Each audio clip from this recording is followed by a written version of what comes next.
Hello and welcome to commerce गली guys. ये हमारी पहली वीडियो है। इससे पहले हमने एक वीडियो और अपलोड की थी हमारे चैनल पर, जो हमारे चैनल का इंट्रोडक्शन वीडियो था। शॉर्ट में हमने बताया था कि हम कैसे और क्या पढ़ाएंगे। आज हम बात करते हैं अपने first chapter accounting for not for profit organisation की। लेकिन इसे स्टार्ट करने से पहले, इसे शुरू करने से पहले मैं कुछ चीज़ें क्लियर करना चाहूँगा। आज से पहले आज से पहले आप जो भी अकाउंट प्रिपेयर करते थे, general entry, ledger, trial balance, final account बनाते थे, उन सब को बनाने का एक मेन पर्पस था। वो पर्पस क्या था कि आप उस बिजनेस, उस कंपनी का प्रॉफिट जानना चाहते थे। यानी कि वो जो कंपनियां होती थी, वो जो बिजनेस होता था, उनका मेन मोटिव क्या था? प्रॉफिट अर्न करना था। लेकिन आज लेकिन आज हम ऐसे ऑर्गेनाइजेशन, ऐसे इंस्टीट्यूट की बात करने वाले हैं जिसका मेन पर्पस प्रॉफिट कमाना नहीं होता है। इसका मेन पर्पस क्या होता है, हम मीनिंग ऑफ एनपीओ में देखेंगे।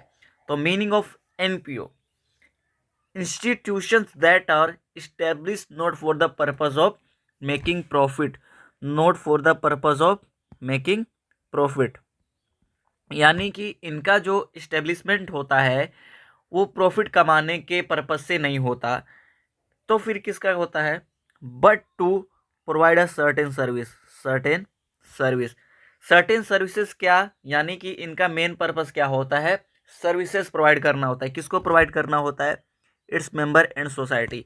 Its member and society. Society, समाज, समझ में आ गया। मेंबर, मेंबर वो लोग जो उस ऑर्गेनाइजेशन में वर्क कर रहे होते हैं, काम कर रहे होते हैं। ठीक है।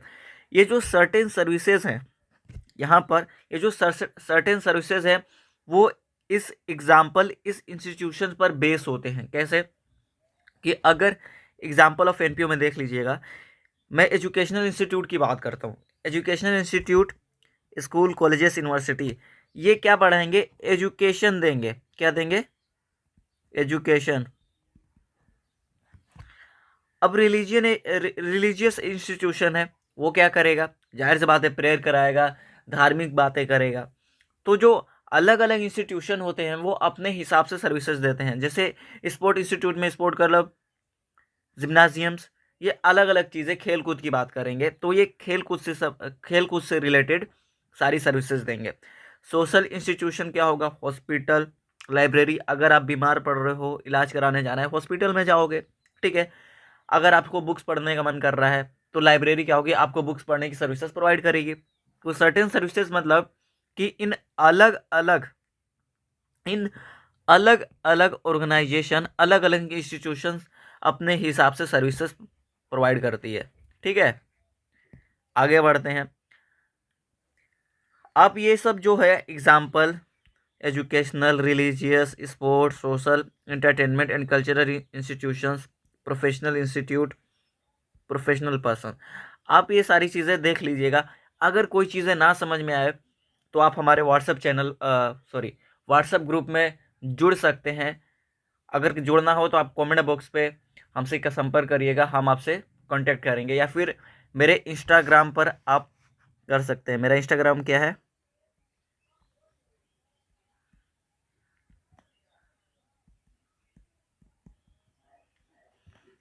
आप इस पे भी मुझसे कांटेक्ट कर सकते हैं। आगे बढ़ते हैं। ऑब्जेक्टिव ऑफ एनपीओ, इनका क्या पर्पस होता है, क्या ऑब्जेक्टिव होता है नॉन प्रॉफिट ऑर्गेनाइजेशन का, वो देखते हैं। तो देखा है, the main purpose of NPO is to provide services. Yes, हमने अभी जाना कि एनपीओ का मेन मोटिव क्या होता है, मेन पर्पस क्या होता है? सर्विसेज प्रोवाइड करना। अपने किस पे? अपने सोसाइटी को और अपने मेंबर को।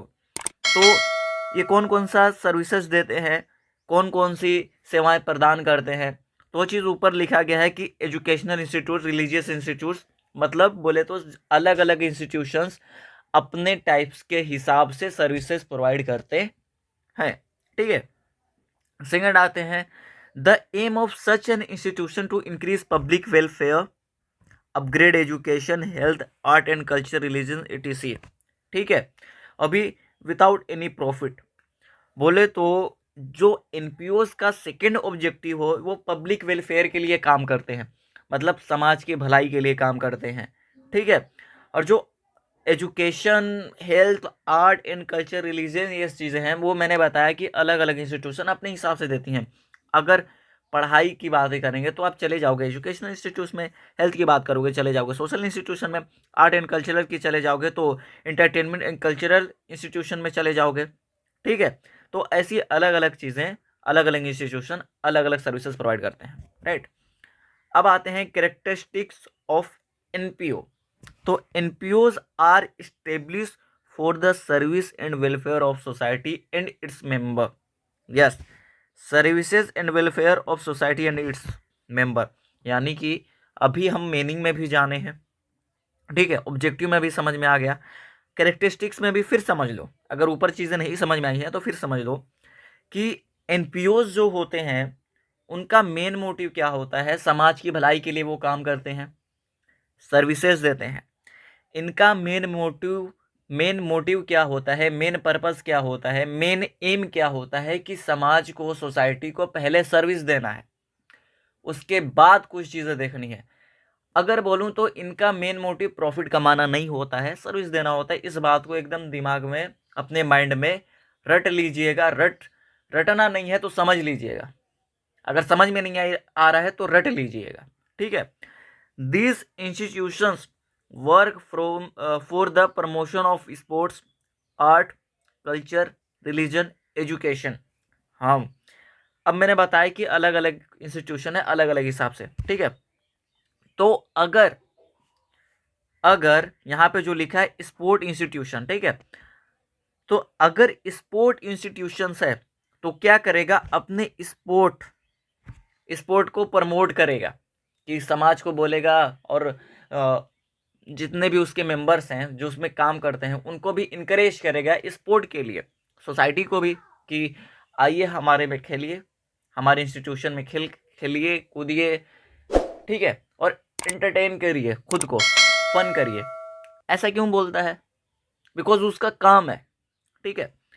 आर्ट क्या होगा, ये इंटरटेनमेंट जो होता है ना, इंटरटेनमेंट वो उसमें आता है, एंटरटेनमेंट एंड कल्चरल इंस्टीट्यूशंस में। मतलब अलग अलग चीज़ें होती हैं, सांस्कृतिक कार्यक्रम जो होता है, ठीक है, कल्चरल प्रोग्राम जो होता है वो कौन सा देखता है, कौन सी ऑर्गेनाइजेशन देखती है, आर्ट एंड कल्चरल इंस्टीट्यूशन देखती है, ठीक है। रिलीजन, टेम्पल, मंदिर, मस्जिद, गुरुद्वारा, मॉस्क्यू, ये सब वो आते हैं रिलीजन में। मतलब इनका काम क्या होता है कि धार्मिक चीज़ों को इनकरेज करना, धार्मिक चीज़ों को प्रमोट करना। एजुकेशन, पढ़ाई लिखाई को एजुकेशन इंस्टीट्यूट करता है। मतलब अलग अलग इंस्टीट्यूशन अलग अलग सर्विसेज के हिसाब से खुद को समाज को प्रमोट करती हैं कि आइए इसमें शामिल होइए, ठीक है। Their purpose is not to earn profit but to provide service, right. मैंने अभी क्लियर कर दिया, इसमें कुछ क्लियर करने के लिए बचा नहीं है, लेकिन फिर भी क्लियर कर देता हूँ कि इनका मेन मोटिव क्या होता है, सर्विसेज देना। बाद में कुछ चीज़ें देखी जाएंगी, अगर प्रॉफिट हो रहा है तो हो रहा है, लेकिन इनका मेन पर्पस क्या हो रहा है, प्रोवाइड सर्विसेज, मतलब सर्विसेज देना होता है, प्रॉफिट कमाना नहीं होता है, प्रॉफिट कमाना नहीं होता है, ठीक है। आगे बढ़ते हैं कि लिखा है they are establish as charitable society, trust, club and association. जो ये एस्टेब्लिश्ड होते हैं चैरिटेबल सोसाइटी के रूप में, ट्रस्ट के रूप में, क्लब के रूप में, एसोसिएशन के रूप में ये चीज़ बनाई जाती हैं। मतलब जो ये एनपीओज बनाए जाते हैं वो चैरिटेबल सोसाइटी, ट्रस्ट, क्लब और एसोसिएशन के फॉर्म में बनाई जाती हैं, ठीक है। The main source of fund of this organisation are donation and government grants.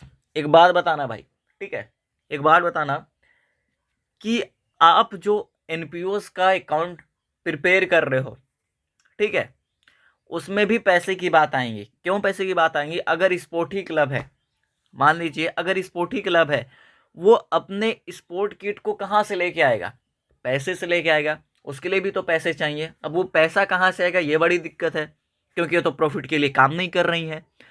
तो वो पैसा कहाँ से आता है, डोनेशन और गवर्नमेंट ग्रांट्स की तरह आता है, ठीक है। डोनेशन मिलता है, गवर्नमेंट ग्रांट्स मिलते हैं, और भी चीज़ें उनको मिलती हैं, वो आगे डिस्कस करेंगे। लेकिन मैंने यहाँ पर दो चीज़ों को सिर्फ लिखा है, डोनेशन एंड गवर्नमेंट ग्रांट। और भी चीज़ें आती हैं। ये इनका मेन सोर्स होता है डोनेशन और गवर्नमेंट ग्रांट्स और भी चीज़ें होती हैं, और वे इस पैसे से अपने जो सारे सर्विसेज के जो किट आता है, सारे सर्विसेज के जो चीज़ें आती हैं वो खरीदते हैं और फिर उनको इस्तेमाल करने के लिए सोसाइटी और अपने मेंबर को देते हैं। छठा, receipt and payment account, income and expenditure account and balance sheet are prepared by these institutions. Yes, ये ऑर्गेनाइजेशन जो है वो सर्विसेज प्रोवाइड करते हैं, ये नॉन प्रॉफिटेबल ऑर्गेनाइजेशन है, तो इसलिए ये कौन कौन से अकाउंट बनाते हैं?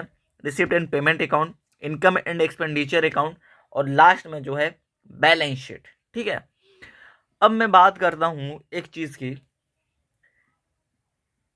कि जो सरप्लस जनरेट हो रहा है अकाउंट बनाने के बाद, सातवां पॉइंट है, जो सरप्लस जनरेट हो रहा है, सरप्लस यानी कि क्या? सरप्लस यानी कि आपके ऑर्गेनाइजेशन में, आपके इंस्टीट्यूशन में इनकम ज़्यादा है, एक्सपेंसेस कम है, इनकम ज़्यादा है, एक्सपेंसेस कम है, तो हम प्रॉफिटेबल ऑर्गेनाइजेशन होता था वहाँ पे अपन प्रॉफिट बोलते थे उसको कि भैया प्रॉफिट है। ठीक है, लेकिन एनपीओज में हम प्रॉफिट यूज़ नहीं करते हैं, हम सरप्लस यूज़ करते हैं। ठीक है, सरप्लस यूज़ करते हैं। तो अब ये सरप्लस क्या होता है? सरप्लस बता दिया मैंने कि इनकम ज़्यादा है, एक्सपेंसेस कम है, तो ये जो सरप्लस जनरेट होता है, ठीक है, तो वो सरप्लस को मेंबर्स को डिवाइड नहीं करते, मेंबर्स के बीच बांटते नहीं हैं, बल्कि वो सिंपली कहाँ पे ऐड हो जाता है? कैपिटल फंड में, कैपिटल फंड में जुड़ जाता है। अब आगे क्या आता है, आगे हम बात करेंगे अगली वीडियो में difference between profitable organisation and non profitable organisation, और उसके साथ साथ कुछ ट्रीटमेंट करेंगे सम इम्पोर्टेंट आइटम्स के। ठीक है, यहाँ पे जो नीचे लिखा गया है इसके ट्रीटमेंट करेंगे अगले वीडियो में। तो आज के लिए बस ख़त्म करते हैं। अगर वीडियो अच्छी लगी हो, आपको चीज़ें समझ में अगर आया हो और कुछ भी डाउट हो तो मुझसे आप कांटेक्ट कर सकते हैं। मेरा इंस्टाग्राम आपको दिख जाएगा नीचे। ठीक है, आप मुझसे कनेक्ट करके अपने सारे डाउट क्लियर करें। और इंस्टाग्राम में दरअसल मैं आपको एक अपने व्हाट्सएप ग्रुप का लिंक सेंड करूंगा, आप वहां से उस व्हाट्सएप ग्रुप में जुड़ सकते हैं। तो have a nice day, take care, bye bye.